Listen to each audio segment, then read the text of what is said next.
እንደ ኦሮሞ ግን ጠንካራ ኦርቶዶክስ የለም። እንዴት አትልም?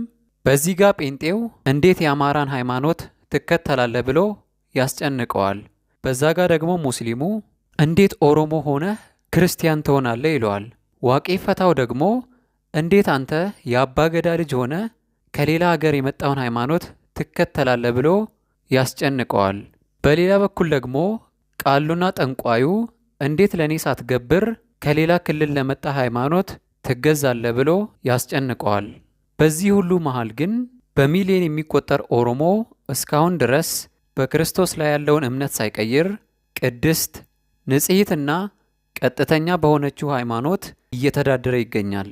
በብሔራችሁ ምክንያት ብዙ ጫና እየደረሰባችሁ ሃይማኖታችሁ ሳትቀይሩ እስካሁን ድረስ ለጸናችሁ ሰዎች እግዚአብሔር አሁንም እስከ መጨረሻው ድረስ እንዲያጸናችሁ እንጸልያለን።